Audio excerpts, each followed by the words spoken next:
Hi hello welcome to our channel. నేను మీ మేఘన.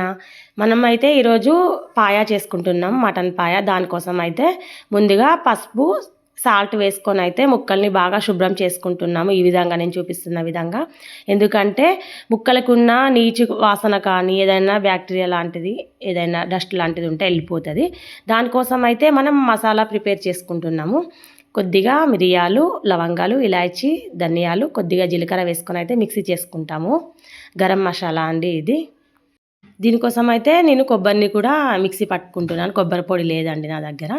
చాలా బాగుంటుందండి. దీన్ని అయితే ట్రై చేయండి ఖచ్చితంగా. ఇంకా పట్టుకున్న మిక్సీ జార్లోనే మళ్ళీ ఆనియన్ వేసుకొని అయితే మిక్సీ పట్టేసి పెట్టుకుంటున్నాము పక్కన. ఇంక ఇప్పుడు బాండీ పెట్టుకొని 3 టేబుల్ స్పూన్స్ ఆయిల్ వేసుకొని అయితే బిర్యానీ ఆకునైతే వేసుకుంటున్నాము. ఇంకా దాంట్లోనే పేస్ట్ చేసి పెట్టుకున్న ఆనియన్ అది వేసేసుకొని బాగా మంచిగా ఫ్రై అయ్యే వరకు అయితే మగ్గించుకుంటున్నాము ఆయిల్లో.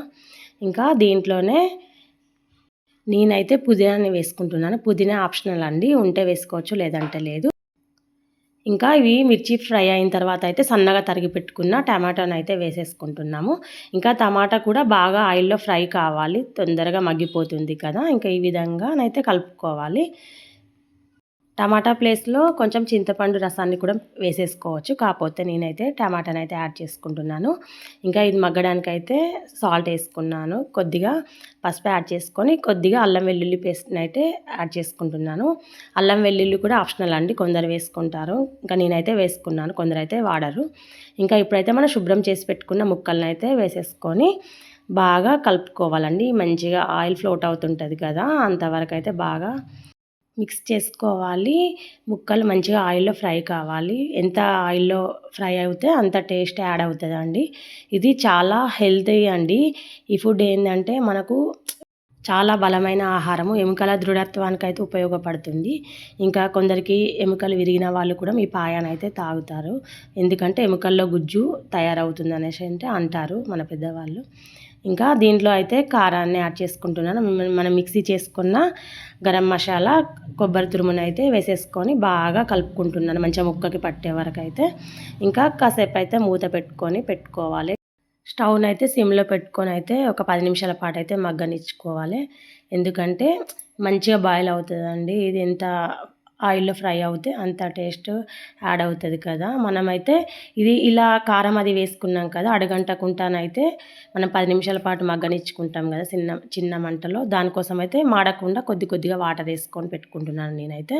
ఇంక ఇప్పుడు లిడ్ పెట్టుకొనేసి ఒక 5 మినిట్స్ అట్లా మగ్గనిచ్చుకుంటున్నాను, వాటర్ వేయక ముందుకైతే. ఇట్లా ఈ విధంగానైతే తయారవుతుంది. ఆయిల్ ఫ్లోట్ అయితే మంచిగా మగ్గేసరికి బాగా రంగు వస్తుందండి. మనం మూత తీసి చూసుకుంటాం కదా, ఈ విధంగానైతే ఉంటుంది. ఇంకా దీనికైతే మనం 3/4 లీటర్ వాటర్ని అయితే యాడ్ చేసుకుంటున్నాము. ఇంకా ఎందుకంటే ఇది పాయా కదా, జ్యూసీగానే ఉంటుందండి, లిక్విడ్గానే.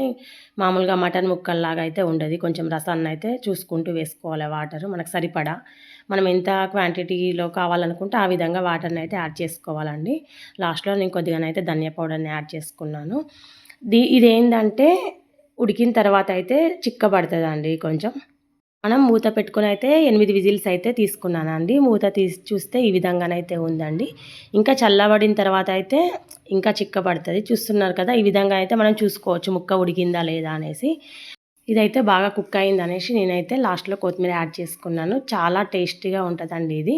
ఇది రైస్లోకి, రాగి సంగటిలోకి, చపాతీకి అయితే బాగుంటుందండి. ఖచ్చితంగా మీకు నచ్చుతుందండి. ట్రై చేయండి. ట్రై చేసి కామెంట్ చేయండి. Thank you for watching.